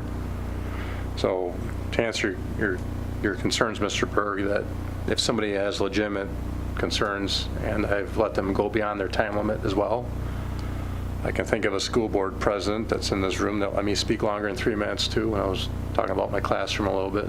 So I think if it's worthy and we want to hear it, they got concerns, we flip the timer, I don't make anybody stop. So I think it's there if someone they know about how many minutes they have. And I've only had that asked once since we changed a little bit, and I think it was on one of our last couple of meetings, I let that person speak. So I give you 1 minute, timer went off, and let it go a little bit longer. So I think everybody in this room would want to hear a citizen if they got some legitimate concerns. Ms. Davis? This is for the attorney. Previously, the mayor had the discretion to make a time limit, not to make a time limit, as was written in our code. Is it required that we have down to the detail that's in our code here, where it's 3 minutes and the form and all that kind of stuff, or was it okay and perfectly fine to have a broader approach to it that gave mayors some flexibility? Sure. So our code currently says, under Rule 12, it's subsection 3, the presiding officer shall decide if comments are relevant, shall have authority to set a time limit on the comments, and shall have other such authority as may be necessary to efficiently conduct this area of Common Council agenda and order of business relating to the public comment section. I believe the intent here was just to provide some clarity to members of the public regarding if they are prepared to, or if they are preparing to come and speak to you all and to this body, what to expect as opposed to the vague statement. But that could be done on the meeting agenda as well? Correct. And it would probably be more accessible to the public than the code. Sure. And what this proposal is codifying what is already existing on our agenda under public comment. So then it's not necessary to make the specific delineations in the code. The mayor has the authority right now to make those changes.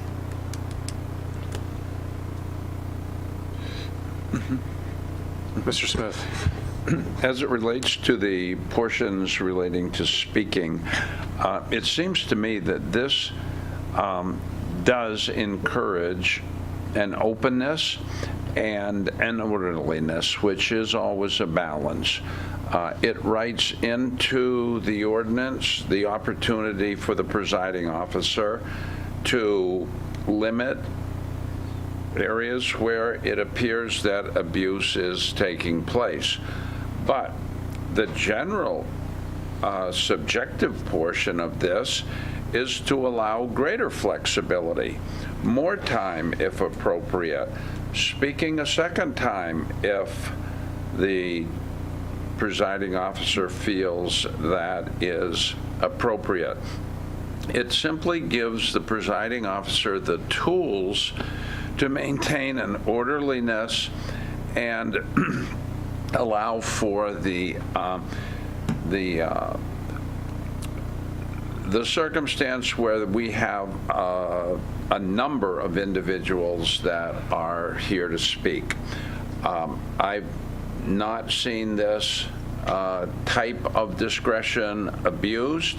I think this does give us some good guidelines, and it provides the presiding officer with meaningful flexibility, generally in the direction of allowing greater opportunities. But it does put in place the opportunity to address issues which may be undermining the orderly process for the meeting and to proceed, and for individuals to address issues of importance. As far as the issue of filing applications and so forth, I think this provides good flexibility for the mayor. There's nothing in this provision that would limit the mayor from bringing grant applications to the committee when there's time. This just provides him the opportunity to proceed in a manner that allows the timely submission of applications which could be financially beneficial to the city and provides the council with a variety of options to address anything of concern, but I cannot imagine that ever arising. I think this gives us the kinds of opportunities that will allow us to maximize opportunities for future grants, and I think anything we can do along that line is to the city's benefit. So I think this ordinance is good across the board. Mr. Berg. I agree with the fact that, and I'm encouraging of our mayor to continue to give discretion and allowance on people speaking to allow them to make their point. That was not previously the case. When I would come to meetings and they had a timer and they were reminding me that my time was done, that was more accurately and consistently enforced. I want discretion from the person in charge to allow them to make a point if they feel that they are on something that allows a bit more time. So I'm okay for now with that 3 minutes, as long as we have a mayor who is allowing himself to be open to the comments being made by people. The only thing I will restate, though, briefly, is that the mayor, when he does introduce the opportunity for public comment, he does remind them, as part of his comments that he consistently makes, that you will only be allowed to speak once per meeting.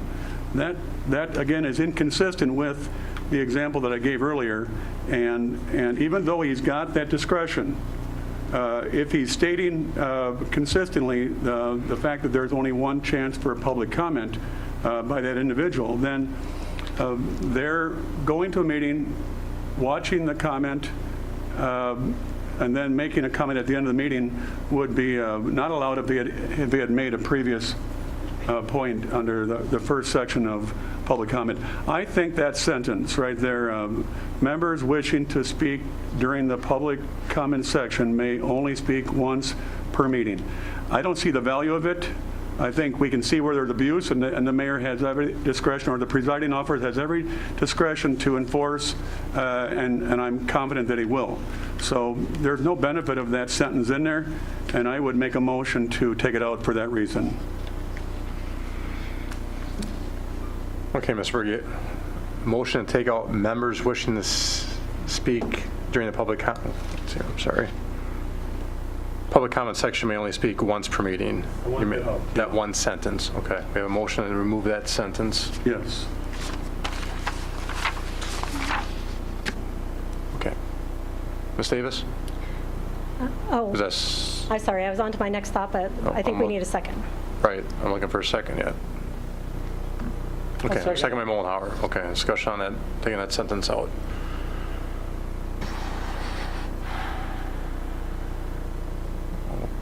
Okay, all right. Take a roll on that. Yeah. Berg. Aye. Nateki.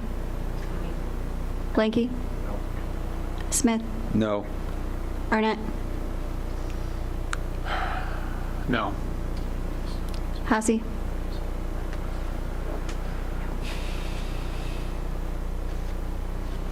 No.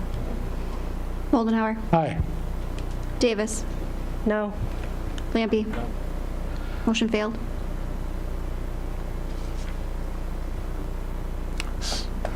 Was it 5?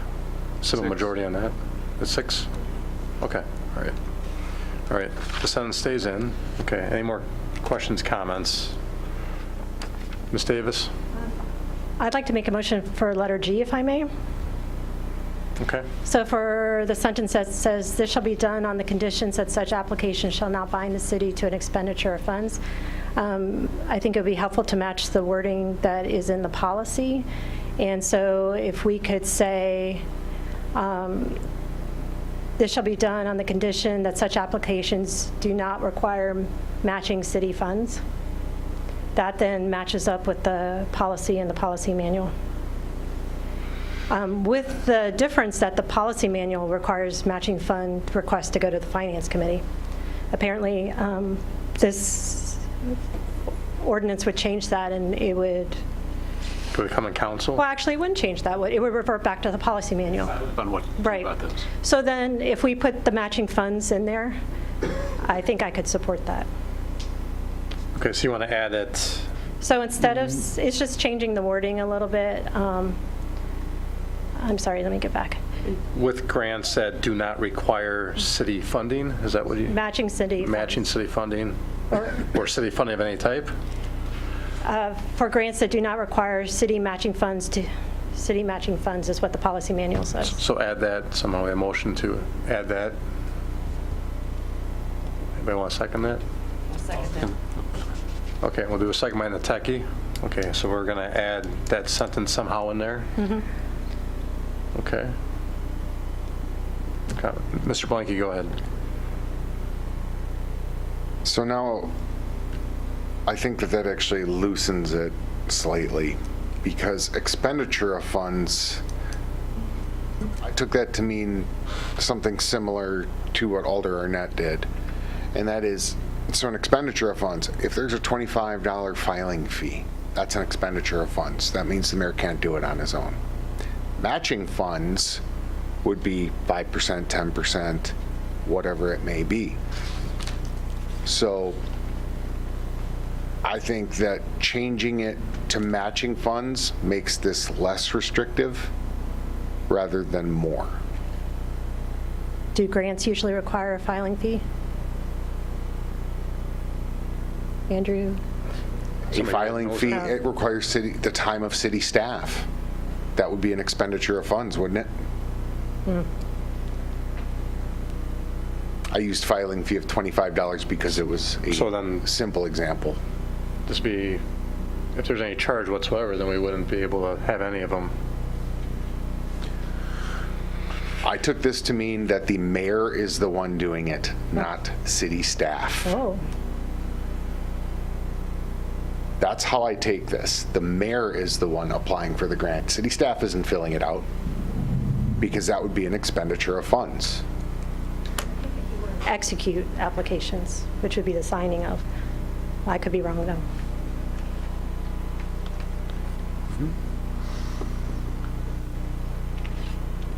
Okay.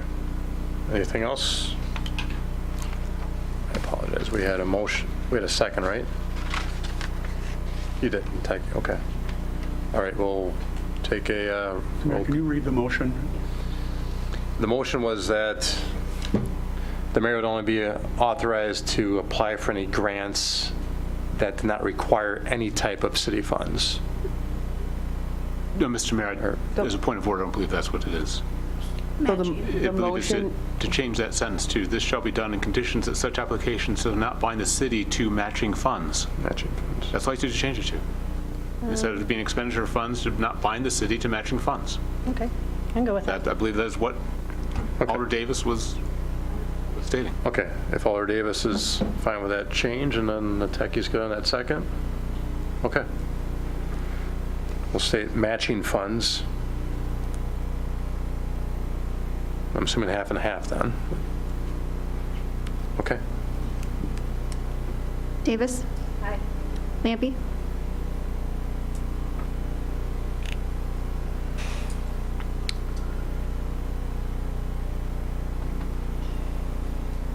I'm going to vote no. Sorry. Berg? Yes. Nateki? Aye. Blanky? Aye. Smith? Aye. Arnett? Aye. Moldenhauer? Or, I'm sorry, Hasse? Hasse?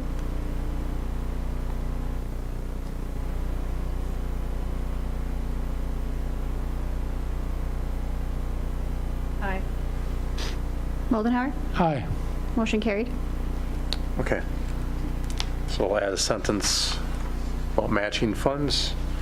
Okay, anything else on ordinance 2614? Mr. Mayor. Mr. Arnett, go ahead. So approximately 3 years ago, when I was president of the school board, the board brought forward essentially the same key points regarding public comments that you see here. And at that time, I was have quite a bit of heartburn about it because I'm generally not in favor of restricting public involvement where we allow it in. The board at that time really felt that the language provided sufficient flexibility in the powers of the presiding officer to make exceptions as they felt were appropriate and necessary, and on that basis move forward with it. And I'll just say that looking at this, it looks to me pretty much the same way, that the presiding officer has a fair amount of flexibility to provide for more time, up to and including allowing somebody to speak twice. So I'm gonna go with it. Okay. Ms. Davis. A follow-up question. Is it treading in dangerous ground to allow some people to talk longer than other people as far as, is that a dangerous position to be in for us legally? No. I haven't So it's not a stopped- First Amendment kind of thing? No. I haven't stopped anybody yet. Yeah. Usually people they hear the bell and then stop in another 20, 30 seconds in their thoughts. So I haven't, you guys know that for a year, I've never stopped anybody. So it's not a restriction of speech or anything? I've asked people not to call out aldermen's names, but other than that, I haven't restricted one person. Okay. Anything else? We'll take a vote. I think start with Lampy, I believe. Lampy. Aye. Berg. First reading, so aye. Nateki. Aye. Blanky. Aye. Smith. Aye. Arnett. Aye. Hasse. Aye. Moldenhauer. Aye. Davis. Aye. Motion carried. Okay, thank you. Be a one change to it on the second reading. All right, next under resolutions, Exhibit 9851, resolution for water system wastewater agricultural land lease extension, sponsored by Alder Arnett and the Public Works Commission. Mayor, I'll move for 9851. Motion by Blanky, second by Moldenhauer. Okay, questions, comments on that? Mr. Berg? Yeah, I want to have you, if you can, either Alderperson Arnett or the mayor, it's referencing 140 acres that is being leased out and at a rate of $225 per acre. So that looks like around $31,000 a year of income. The land that is being used, I know that there was a portion of land that was acquired by the wastewater treatment plant, but that the city in the last 3 years, I think, in the last 3 years, they acquired that from the wastewater treatment plant, and we are, as a city, we're actively marketing, promoting, and working on that portion of land. Is any portion of this that? But I also, in addition, I want to just ask where these funds go. Do they go back to wastewater treatment as far as the funds, or do they go into some other category of deposit?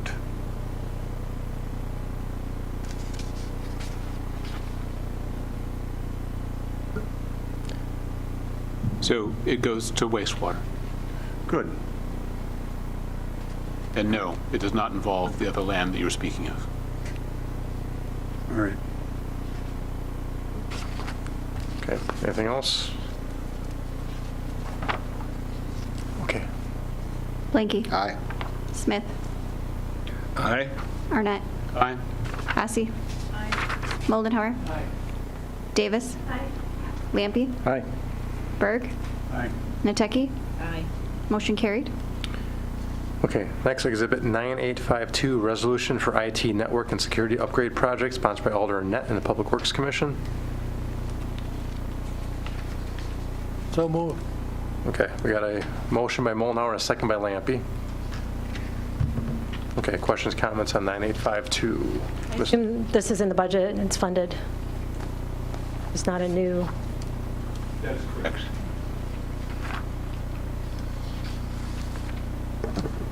Okay, Megan. Moldenhauer. Aye. Davis. Aye. Lampy. Berg. Aye. Nateki. Aye. Blanky. Aye. Smith. Aye. Arnett. Aye. Hassy. Aye. Motion carried. Okay, next, C, Exhibit 9853, permit fee agreement between TDS Metrocom LLC and City of Watertown, sponsored by Alder Arnett and the Public Works Commission.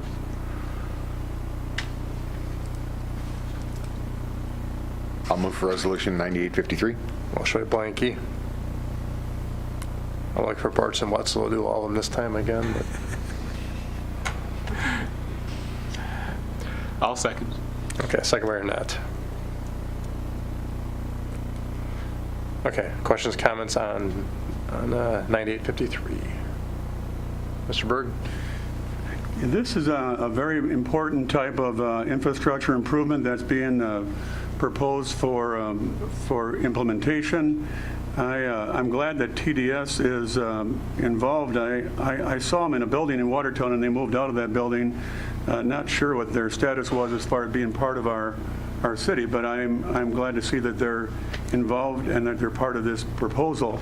In looking at just the language here that is for us to review and approve, it shows that there's an $8,000 amount per permit being paid out, and then it makes reference within this document of 51 permits that are proposed for being issued. So that comes out to a big number like $408,000.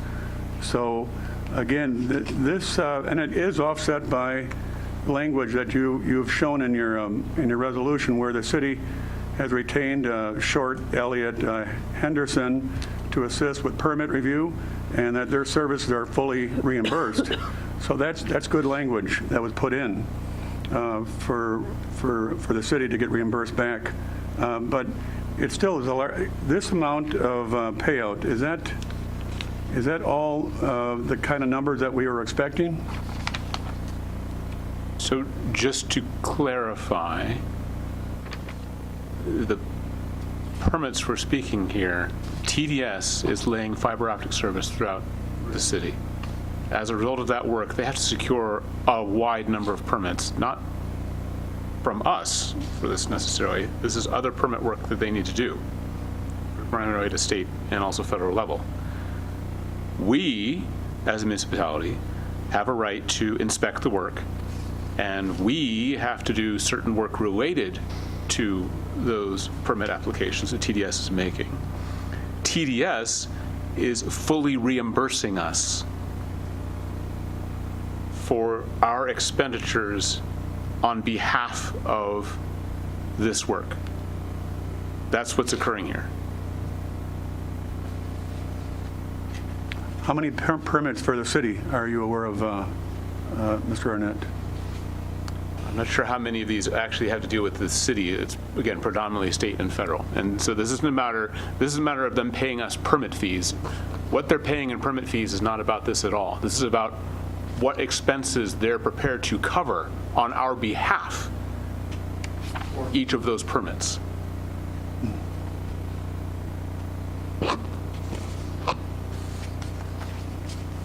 And there's an additional provision that basically says if the initial amount that has been allocated here gets drawn down to a certain point, then they have to come back and replenish it. So if in fact the work overruns this amount of time and effort on our end, they're still on the hook for it. All right, thank you. Yeah. Anything else on 9853? Okay. Blanky. Aye. Smith. Aye. Arnett. Aye. Hassy. Aye. Moldenhauer. Davis. Lampy. Aye. Berg. Aye. Nateki. Aye. Motion carried.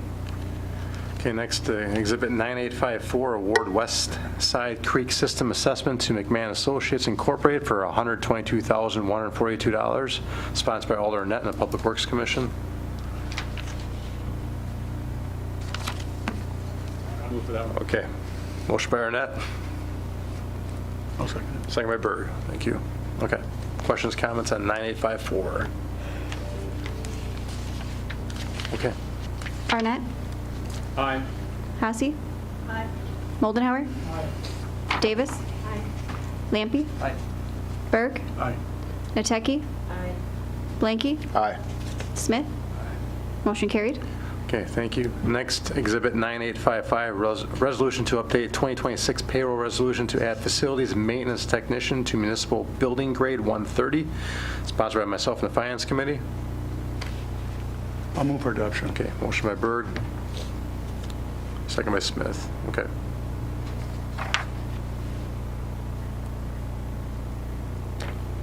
Anything on that? Okay. Berg. Aye. Nateki. Aye. Blanky. Aye. Smith. Aye. Arnett. Aye. Hassey. Aye. Moldenhauer. Aye. Davis. Lampy. Motion carried. Okay, next, Exhibit 9856, resolution to authorize execution of a contract for City Hall boiler plant replacement, sponsored by myself and the Finance Committee. Move for adoption. Motion by Smith, I'll second. second by Nateki. Sorry. You think, it's fine. Usually the first and second, people sometimes just say it's okay. Thank you. Okay. Anything on that one? Okay. Smith. Aye. Arnett. Aye. Hassey. Moldenhauer. Was that an aye? Davis. Lampy. Aye. Berg. Aye. Nateki. Aye. Blanky. Motion carried. Okay, next, Exhibit 9857, resolution to approve virtual meeting policy, council, boards, and committees, sponsored by myself. Mr. Lampy? I would move for Exhibit 9857. Okay. Motion by Lampy, second by Mollenhauer. Questions, comments? Mr. Lampy, go ahead. I wanted to take a look at the packet on 143, just one tweak I was interested in knowing if other members of the council were making. There is a section in here about exceptions may be made for family emergencies, illness, or other special circumstances. For those of us with challenging jobs, I was hoping to add the phrase work emergencies as well in that area. So I would move that we add the word work emergencies to which it's on page 143 in the packet, or there's a section called attendance and participation. It does say special circumstances. Would that fall under that? I'm asking for something more explicit. Point of order, can we have a second on the motion before we have discussion? We did, Mollenhauer gave me a second on it. Okay. But he's looking to make an amend. Yes. He's making a motion to amend. I'm looking for a second on that motion before we discuss it. And you want to add the word? Add the word work emergencies to that phrase where it says exceptions may be made and ends in circumstances in the section where it says attendance and participation. So we have a motion for that? We get Second. Mr. Blanky has a second. And just, this policy is not just for us in here, it's for all the citizen members too, just to make sure there's quorums. There's a few times it's happened. And obviously there's emergencies that people can't make a meeting, so that obviously be exception, just as a reminder for everybody. Anything else on that? We'll look for, a roll call, or we can do a vote. Mr. Mayor. Yeah. So I didn't want to run over Mrs. Davis' comment. Oh, I'm sorry. And I also think that other special circumstances already encompass it, but I don't necessarily see harm in adding one more specific thing. Okay. I think we can just do a voice vote on that one. On the motion to add the word work emergencies into that attendance and participation paragraph, all those in favor say aye. Aye. Opposed? Okay. With that added, is there any other, we'll look back at the original Exhibit 9857. Any comments, questions on that? Okay. Okay. All in favor say aye. Aye. Aye. Opposed? Okay, thank you. Last thing on the agenda, comments and suggestions from citizens present. Each individual request to address the council on agenda items will only be permitted to speak up to 3 minutes for their comments and must fill out and The sign-in sheet provided. Members wishing to speak during the public comment section may only speak once per meeting. Anything? No? Okay. Yes, Mr. Berger, if there's somebody that's spoken, it's really important, I'd let them right now, too. Okay. And I would hold a timer if need be. Okay. All right. Seeing none, I'll entertain a motion to adjourn. Motion by Mollenhauer. And we could stay here longer if, take a second by Blanky. Okay, all in favor say aye. Aye. Aye. Opposed? Thank you. Missed it.